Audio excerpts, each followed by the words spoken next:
Welcome to what is going to be a brand new Stardew Valley forever world for me. I'm going to be picking a world and we are going to be playing in that world, seeing how much profit we can churn over year after year as I build up what I consider to be my perfect farm. So let's get started. Now when it comes to designing this world, I want to make sure that I get it absolutely right. This is going to be a world that I'm going to continue for, well, this entire channel. I want to build a channel around this because I absolutely love this game, and I love the initial game this game is based off of, Harvest Moon. I played that game a lot when I was a kid, and Stardew Valley is one of my favorite games of all time. It allows me to itch that creative itch. So I've gone ahead and done the character, and we're going to be using the remixed community bundle because I'm not a scumbag and I'm not going JoJo Corp. No chance, not a chance in, well, Stardew. Not a chance in Stardew. Now when it comes to this, are we going to have low profit margins? Now we'll just keep that normal. Doesn't really matter about the multiplayer because it's just is. And randomized seed is perfectly okay.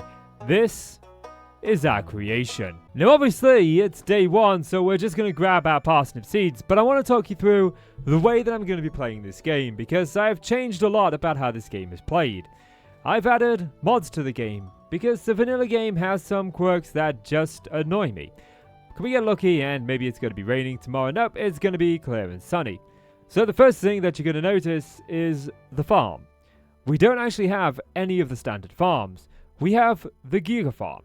And the Giga Farm is 3 huge lots that have an insane amount of space. Now, I don't know the Stardew Valley techno behind it all, but I do believe that this is the maximum amount of space that we can actually have on the farm. It's got 3 areas. This is just the first one. But this isn't where my modding has stopped, because I've also added in a couple of other things. You see, the farmland is limited, and inevitably I want this farm not just to be able to produce a large amount of gold, but I want it to produce a variety of different items that contribute to that gold. So if we head up north of our farm, you can see that there are these pathways here.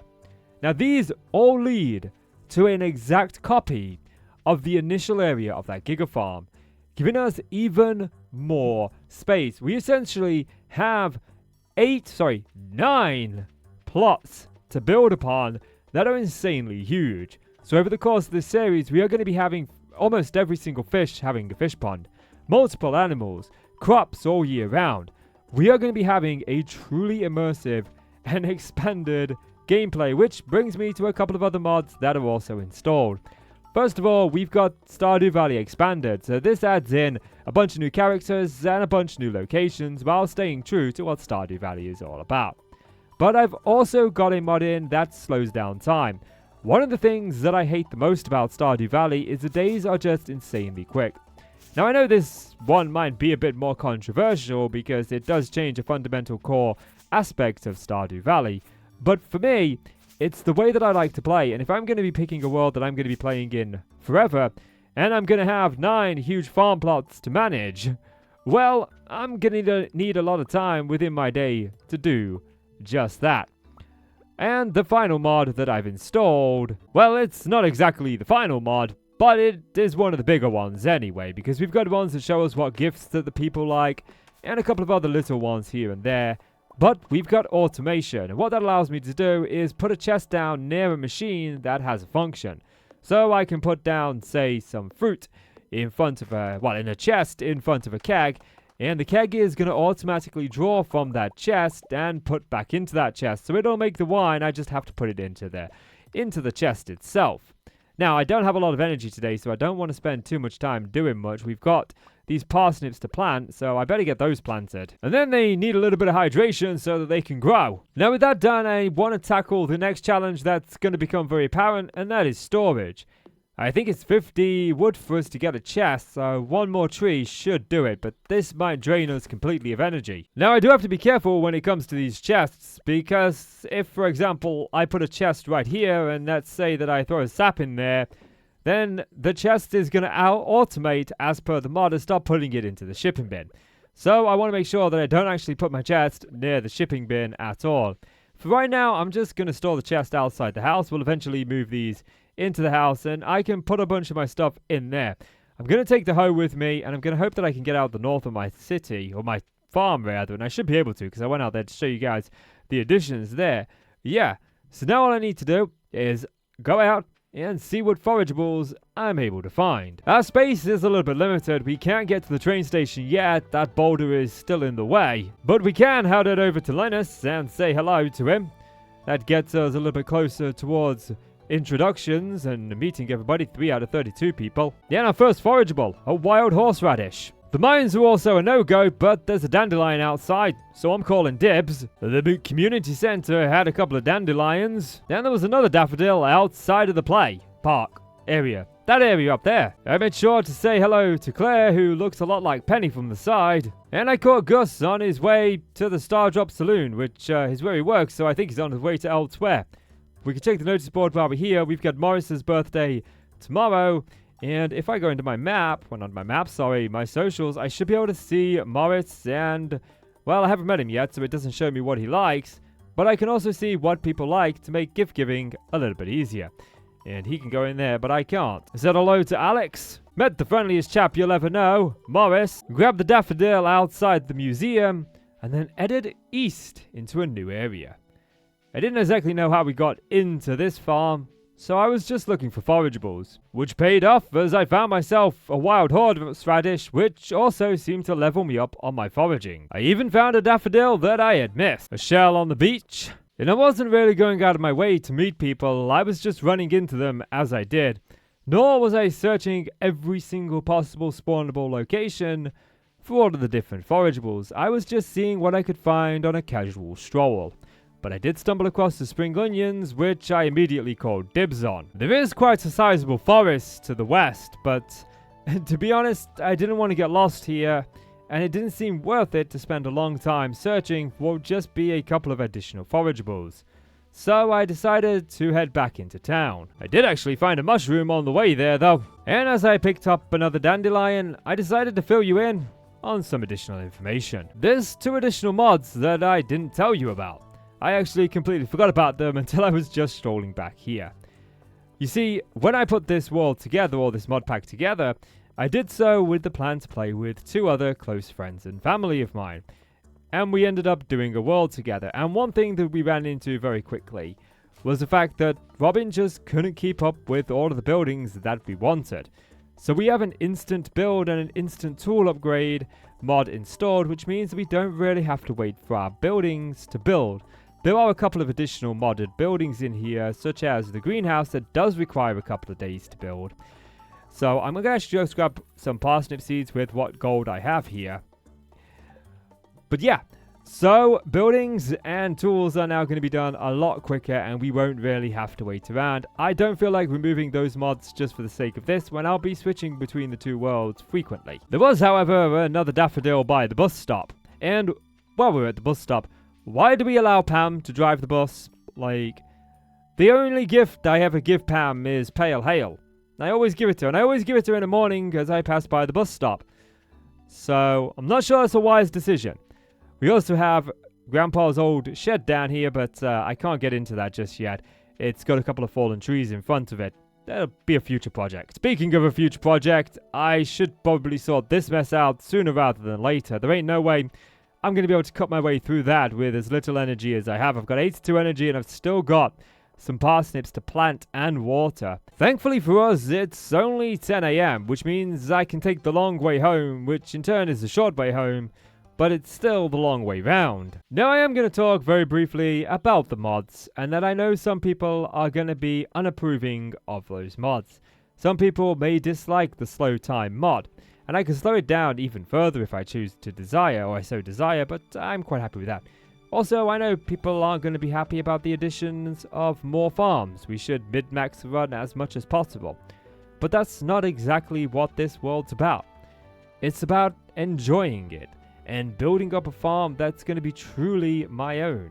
And in doing that, I want to ensure that if I'm going to be putting hundreds and thousands of hours into one single world, that I'm doing so in a world that I actually really do love and constantly feel that sense of improvement.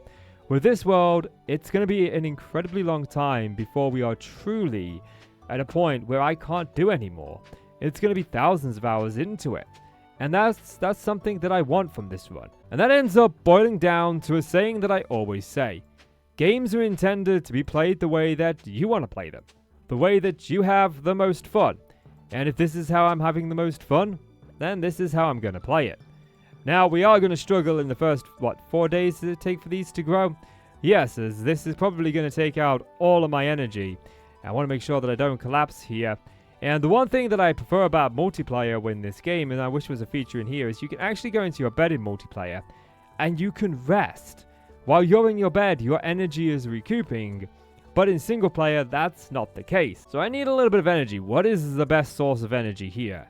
I mean, the spring onions don't really sell for much. It's probably more beneficial that I eat a couple of these. I might be able to get away with 1 or 2. Yeah, I think I'm going to need 2. Our energy supplies are low. We're at 8 energy, 6, 4 energy. We are incredibly low on energy. So, I think it's time, for the first time today, we go to bed. 10 to 11, and we're calling it a night. Charming. But at least we have now hit level 1 in foraging, and we should get 2 from the sap that I sold accidentally. So, our gold is going up. Well, that's it. We have succeeded at Stardew Valley. We have survived a single day. The weather forecast tomorrow, come on, it's going to be rain all day. That's what we love to see. That saves me watering the crops. It's my single most hated feature within the entire game.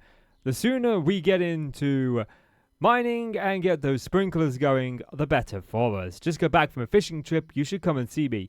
Fishing is going to be a great source of early game money. We do not have any sort of fishing mods installed. There are some more fish in the game than what you would normally find, but there's no like insta-win fishing game. Nothing like that. We still have to win our fishes normally and through the hard-working way.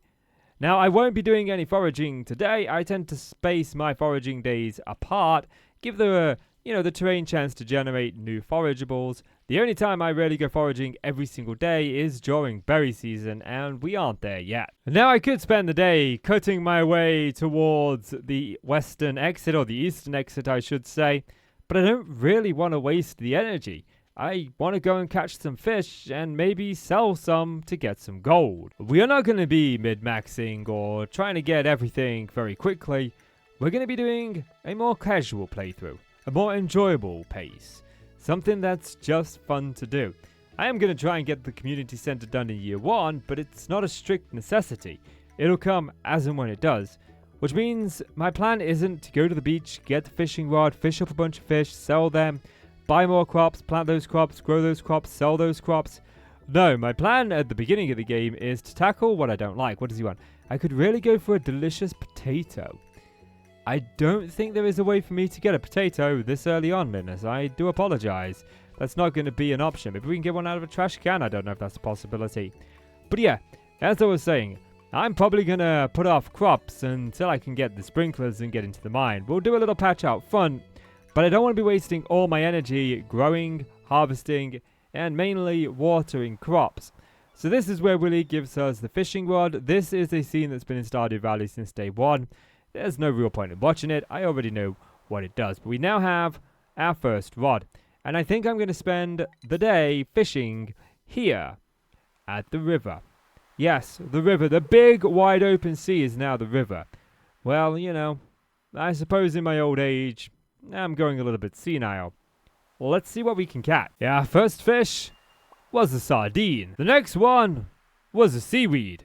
We were one step closer to a fish pond. Next up was a heron, another sardine, another heron, a flounder, which also got me another level in fishing, then some red seaweed, and a perfect catch on a halibut. The next fish added to my sardine collection, while the rising fish this time was just another heron. Oh goody.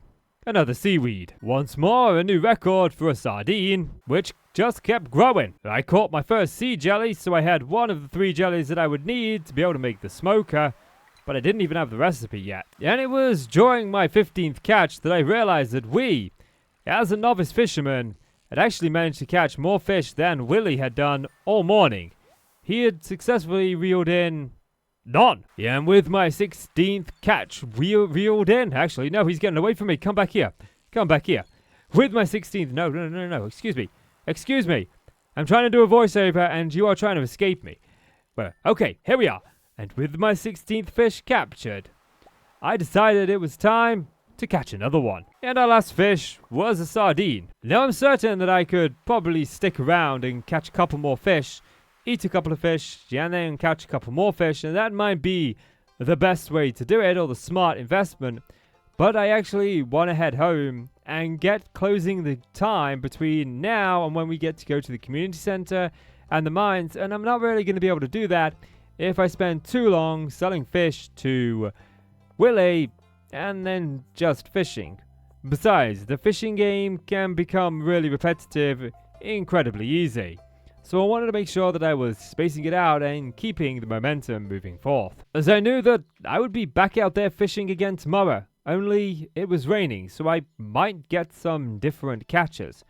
Again, I'm not going for year one catch all the fish, I'm just simply playing around and having fun. There was a common mushroom there that I saw on my way to the beach, but I didn't want to pick it up in case we caught too many fish. Now I could sell these fish, and that's probably the smart idea, but I do want to make sure that we keep in a couple behind. I like to keep one of every fish. We'll keep a regular sardine, we'll keep the seaweed, we'll also keep the heron, the flowering, one halibut. We'll definitely be keeping those along with the common mushroom, and we kind of already have these, so we can just go ahead and ship those, which I did post haste. And then at 9:30 in the morning, I went to sleep. Then, just as we noticed when we were on the pier, we did level up in fishing. This time I managed to rake in another 407 gold. In checking the weather on day 3, I realized it was going to be a beautiful and sunny day tomorrow. So today was my most productive day in terms of energy, as I just didn't need to harvest crops. And there was a lot of things that I could do today, and I was torn. A part of me wanted to go ahead and chop down the trees and make sure that we could get out of our farm, while another part said, let's go and do some more fishing and bring in a little bit more gold. So I did both. My plan is to chop down these few trees outside our house so that at least I have enough wood on me to make myself a second chest should we need the storage. I'm the kind of player that ends up hoarding, like one of every resource or a couple in case they ever need it. You never know who wants something as a gift. And we forgot Morris's birthday yesterday. Oh man, however will we live with ourselves? Yeah, we'll get rid of this up here. And then that gives us 71 wood that we can then add to our chest. 50% off coupons. Come get them while they last. Sorry, I wouldn't show up at Jojo Mart no matter what. I am in the market for a ripe parsnip. Our parsnips should be grown tomorrow, so we should be able to deliver that to him. I'll pick up the shell, and how much is this? 300 pieces. I've got about 80, so we're a little bit shy there. Our first artifact spot is a dried starfruit. That you found an artifact the curator of the local museum might want to know. Right then. Well, he's closed till 8, so I waited in the pouring rain for Gunter to open his doors. Before I realized there was a porch I could stand under and only get my toesies wet. So let the rain pour, I'll be all you need and more. Because when the sunshine will shine together, know that we'll still have forever. You can stand under my porcharella, Ella, my porcharella. Okay, I'll shut up. When it rains, when it rains. Yeah, let's sing Mika instead of Rihanna. That's much better. But you know what would even be better? Singing Smash into Pieces, but I don't think they have a rain song. So when the skies are falling, hear the heroes calling. Can't hold us down, can't hold us. Yeah, welcome to Stardew Valley, the Forever World musical, where we sing songs that viewers send in. Next up, it's okay, we are the cheeky girls. Gunter, just the very chap that I wanted to see. Oh, there's nobody in here. That might have been the fault. There was a guy who stood outside, I tell you, who stood out under your porcharella, and he was singing songs, and nobody wants to be here because he can't sing, I'll tell you the truth. Yeah, I don't know who it was, though. It wasn't me. You can't prove it. What do you mean you've got CCTV? In a rundown rural place like this, I don't think so. You don't even have a reward for me. I'll give you a starfish and you've got nothing in your pockets for me. Well, see if I come back here, give you gifts and I don't get any. Under my porcharella. Now I want to make sure that we are catching a variety of different fish. We fished during the day at the beach when it wasn't raining. It's now during the day and we're going to fish again at the beach. And we might be able to catch some different fish.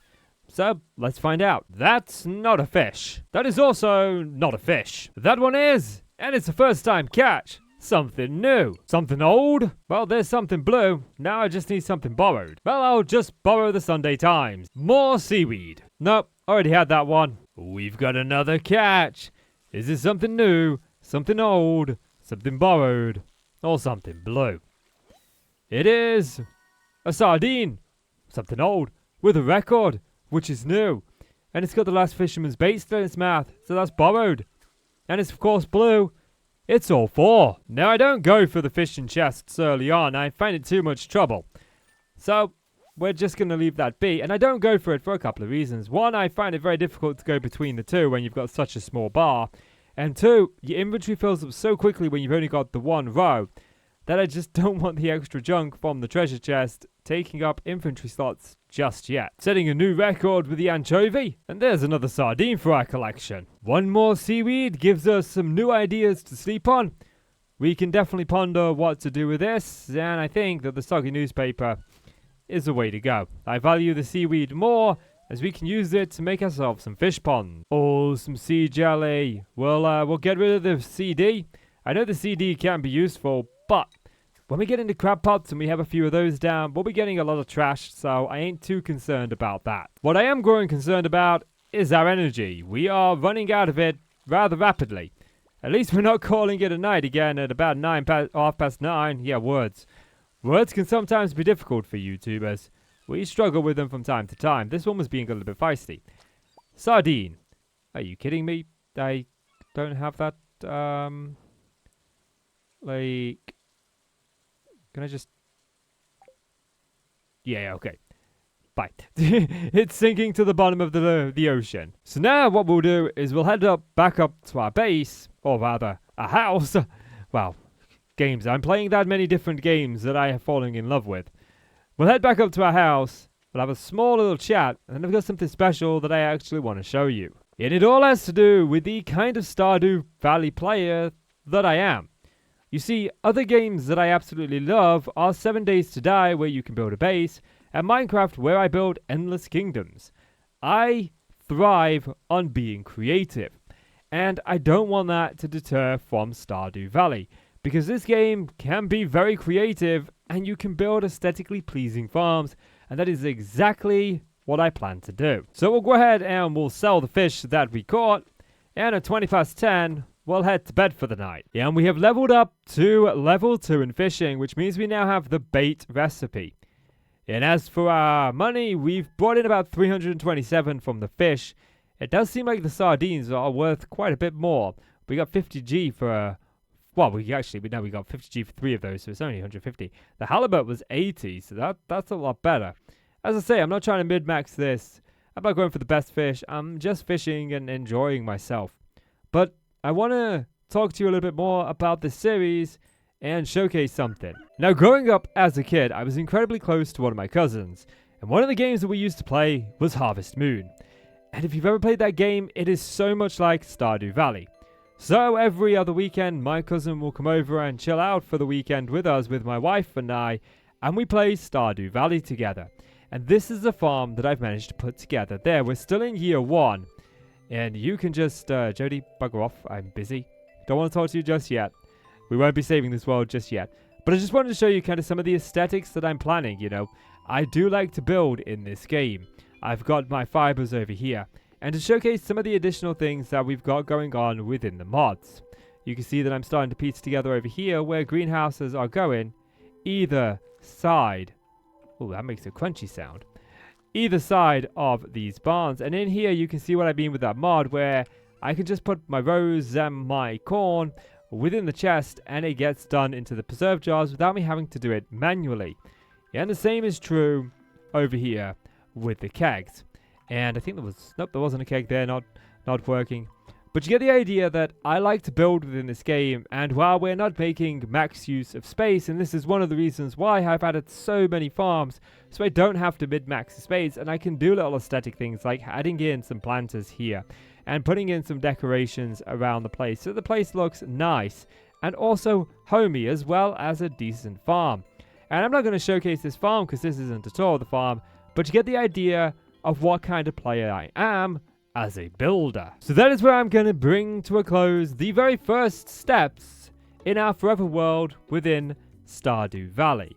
Now, the way that I play is at the end of each month, I typically ship off all of my produce, but I do start doing it daily in the early game, then weekly, then monthly. So we'll be able to see that total getting higher and higher and higher. And I want to see overall just how much we can start to produce across the nearly infinite size that we have within the farms. We can also add additional mods down the line that I feel fit with exactly the field that I'm going for. And we'll do longer episodes and maybe even some streams in the future. So if you have enjoyed this video, please do let me know that by hitting that like button and leaving me a comment down below, letting me know what you thought of this first episode. And if you play Stardew Valley, do you have a long-term world or do you do challenges? Either way, I hope you enjoy playing it, and I really do hope that I see you in future videos. But as always, I'm Casey, you are the awesome folk. Thank you so much for watching and, going on this journey with me. And I'll see you in the next one.